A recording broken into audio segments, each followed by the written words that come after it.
պետք է տրվի մարդկանց խմելու ջրին և գյուղատնտեսությանը։ Այս մասով սահմանափակվել է նոր լիցենզիաների տրամադրման գործընթացը, այս վեճը արդեն երկար տարիներ ձգվում է, մի մասը դեմ է փակ շրջանային համակարգին, մի մասը կիսաբացին, ու մնացած տարբեր քննարկումներ են ծավալվում, բայց մենք նշում ենք, որ գերակա է մարդկանց խմելու ջրի, որովհետև ջուրը ռազմավարական մեծ նշանակություն ունի։ Ես նաև կարծում եմ, որ մենք այն ջրային պաշարները, որ ունենք, արդեն իսկ շատ սակավ են։ Այս ռեսուրսը ուղղակի վատնել միմիայն ձկնարդյունաբերության վրա, որևէ տեսակի շահույթ ստանալու վրա շատ լուրջ անվտանգային խնդիր է։ Հետևաբար առաջնահերթություն պետք է տրվի գյուղատնտեսությանը և մարդուն։ Լիցենզիաները կսահմանափակվեն, իսկ կատարվող գործունեությունը խիստ վերահսկողություն է ունենալու։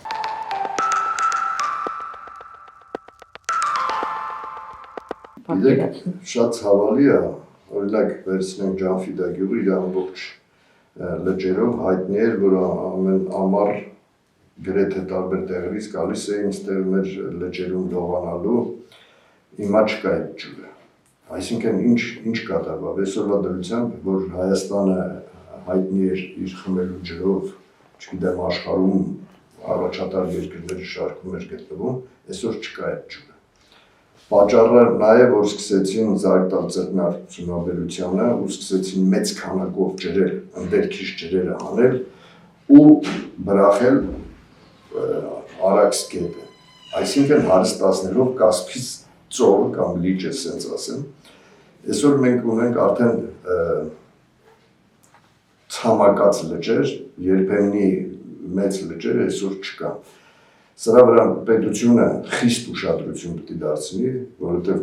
միգուցե կգա ժամանակը, որ արդեն մեր արտիզան ջրերը, խմելու ջրերը չի լինելու։ Ամբողջ աշխարհը այսօր պատերազմ է ջրի համար։ Թե հիմա մի քիչ նավթի խնդիրն է, բայց վաղը մյուս օրը ջրի համար է պատերազմներ լինելու, իսկ մեր հարստությունը մենք կորցնում ենք ինչ-որ մի 2-3 գործարարներ, ովքեր որ մեծ ձկնաբուծարան են սարքել ու ընդերքի ջուրը կորցնում են։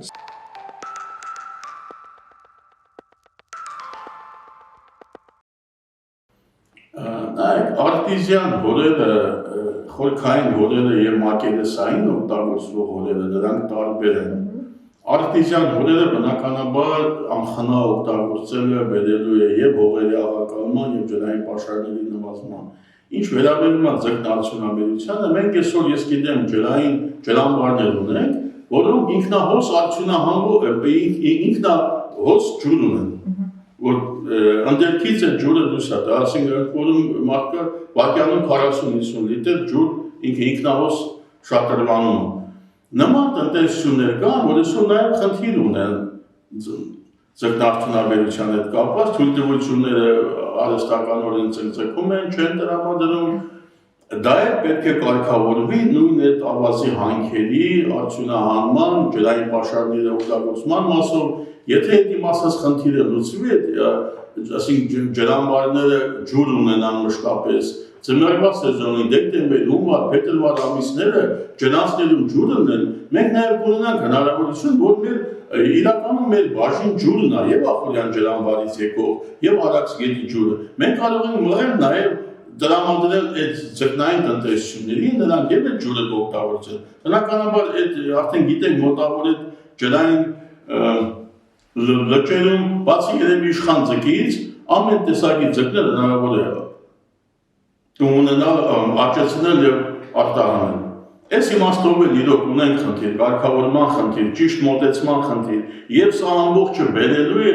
այսքան ինչ խոսեցինք գյուղատնտեսության ոլորտին էլ վերաբերում։ Մենք գյուղ նախարարություն պետք է ունենանք, հնարավոր չի որևէ այլ նախարարության կառուցվածքում մի ինչ-որ փոքր ստորաբաժանում ունենանք, որը զբաղվում է գյուղատնտեսության հարցերով։ Այսօր ինչ վերաբերում է գյուղատնտեսությանը նաև, հակակարիքային կայանները դեկտեմբերի 1-ից այդ կառույցը լուծարել են, այնի ենթակայության կառույցը դեկտեմբերի 1-ից լուծարել են, ես Մեծամոր համայնքի բնակիչ եմ, Մեծամոր համայնքում կար 121 հակակարիքային կայան, որից 30-ը համայնքային է, 90-ը պետական։ Պետական 90 կայանները քարոքանդ վիճակում են, վերականգնում են, այն համայնքային քիչ թե շատ հնարավորություն կա օգտագործելու։ Այս ձևի, ասենք, անտարբեր մոտեցում գյուղացու հանդեպ, ընդ որում